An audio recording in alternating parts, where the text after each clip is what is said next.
Bonjour. Aujourd'hui, j'ai le plaisir de vous présenter quelqu'un que je connais de très longue date, Marcel Barthelemy, qui était militant syndical, nous le connaissons depuis près de 40 ans, mais qui a été pionnier dans beaucoup de domaines, militant syndical au plus haut niveau, je viens de le dire, mais militant dans beaucoup de domaines comme les coopératives, les radios libres, les associations de consommateurs et bien d'autres. Marcel Barthelemy.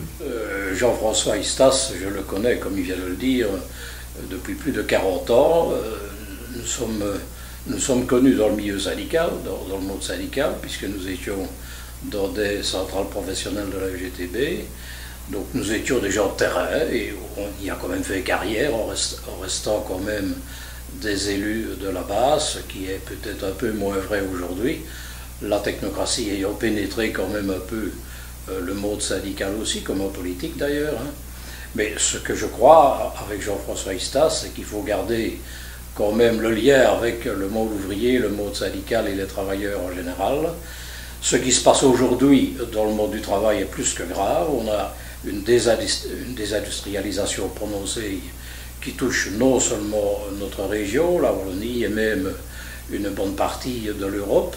On ne sait quoi faire pour en sortir. Le libéralisme omniprésent avec son idéologie dominante est en train de pratiquer une politique d'austérité qui touche toute l'Europe et qui n'est pas prête de s'arrêter.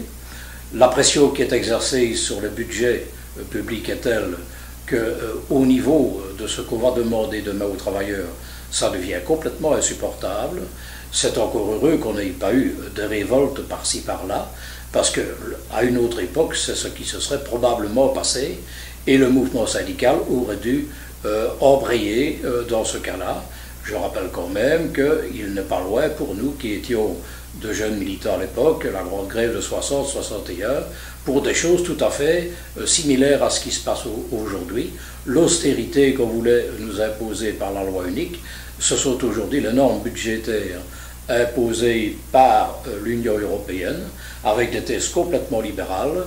On ne laisse plus aucune place aux droits sociaux des travailleurs, la liberté de négociation n'existe plus, c'est chaque fois un dictat qui nous vient des milieux patronaux. Aujourd'hui, même le patronat wallon subit le patronat flamand, les décisions sont prises dans le nord du pays et non dans le sud, ce qui veut dire que les partenaires sociaux sont complètement muselés, et moi j'attends du monde politique de ne pas oublier ses origines, et j'attends surtout que dans le monde socialiste, il se trouve encore des gens qui sont suffisamment à gauche et ancrés par rapport au monde des travailleurs et au mouvement syndical, que pour tenir des thèses aussi démarquées que celles que nous entendons aujourd'hui, moi je peine quand je vois les listes électorales ici aux élections communales, elles se ressemblent quasiment toutes. Les candidats sont de listes avec des amalgames qu'on ne sait même plus nommer, ce sont des sigles qui apparaissent dont on ne connaît pas vraiment la signification, et encore moins le contenu en termes de programme. Les gens qui prônent des programmes à la courte vue, le nez sur le pare-brise, on parle plus des incivilités que du drame que la société nous prépare. Je pense qu'il y a moyen de faire mieux que de parler tout le temps de la sécurité. La plus grande des sécurités, me semble-t-il, c'est de donner un emploi à tout le monde, un statut social à tout le monde, et permettre aux enfants d'être scolarisés, ce qui n'est plus le cas aujourd'hui. Alors je me tourne évidemment ici à Verviers vers mes amis socialistes pour considérer qu'il ne faut pas oublier ce que je viens de dire, et Jean-François Istas est heureusement de ceux-là. C'est quelqu'un qui n'a pas oublié d'où il vient. Effectivement, je suis un chaud partisan de la responsabilité économique des travailleurs dans les entreprises. Je suis pour plus de démocratie pour les travailleurs dans les entreprises. Le dictat patronal a montré ses limites. Il faut essayer de faire en sorte que maintenant il y ait une meilleure considération des travailleurs dans la dimension économique pour qu'ils puissent s'exprimer professionnellement et peut-être essayer de sauver leur emploi, parce qu'aujourd'hui il est terriblement menacé. Donc l'économie sociale pour moi est un vecteur de progrès dans le domaine économique, dans la démocratie économique, ce qui est loin d'être le cas aujourd'hui, puisque dans les sociétés multinationales, nous avons plutôt un système pyramidal, militaire, avec une hiérarchie, mais qui nous conduit droit dans le mur.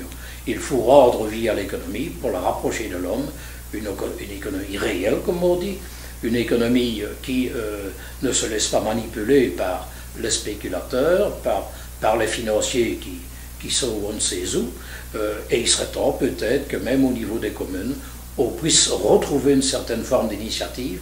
Je sais que les communes n'ont pas un grand pouvoir dans le domaine économique, mais pourquoi est-ce qu'on leur envoie des chômeurs demain au CPRS? Parce qu'on les aura exclus du chômage.